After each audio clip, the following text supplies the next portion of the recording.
The best marriage advice I ever received almost convinced me not to get married. When my wife and I were engaged, our pastor required us to go through premarital counseling before he would perform the wedding. Now at first it seemed like a formality.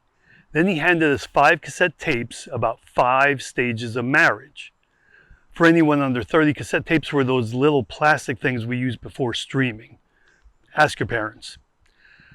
I assumed each tape covered one stage of marriage. There were 5 tapes, 5 stages of marriage. It just made sense. The first stage was infatuation. That's when everything is wonderful. Nothing your future spouse does bothers you. Well, that was side 1 of tape number 1. The second stage was disillusionment. That's when those cute little habits aren't quite so cute anymore. For me, it was the way she pronounces one particular word.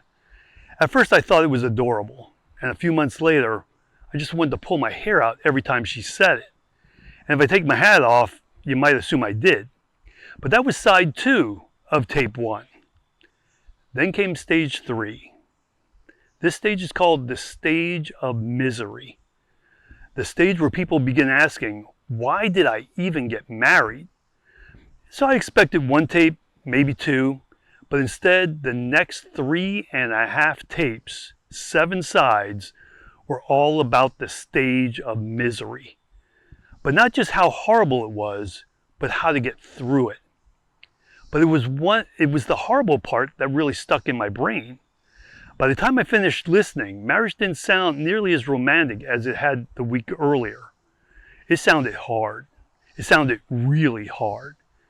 For weeks, I wrestled with one question. Should I even get married? Not because I didn't love her. I was head over heels.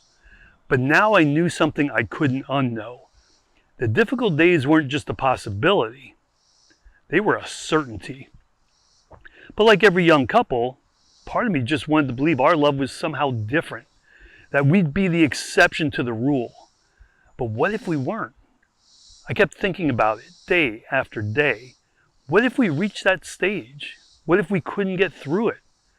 What if I was making the biggest mistake of my life? I think that's why so many of us wait. Not because we don't want to move, because we want certainty first. I mean, I know I did.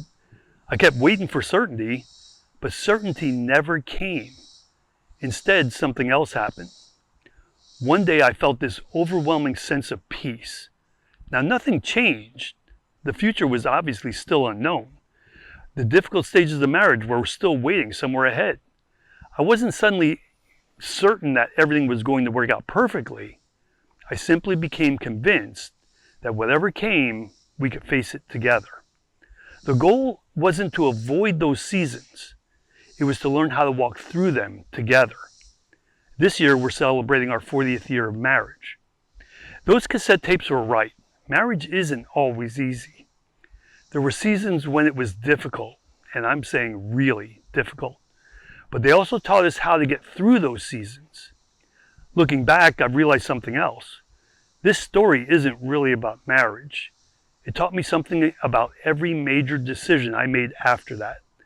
None of the biggest decisions in my life came with certainty. Not marriage, not my career, not many of the things that mattered most. I spent years waiting for certainty. It never arrives. What often arrives instead? Peace. And I've learned that those are not the same thing. Certainty says nothing can go wrong. Peace says even if something does, we'll find a way through it. That's a very different kind of confidence. Peace doesn't guarantee that the journey is going to be easy. It simply gives confidence to take the next step anyway.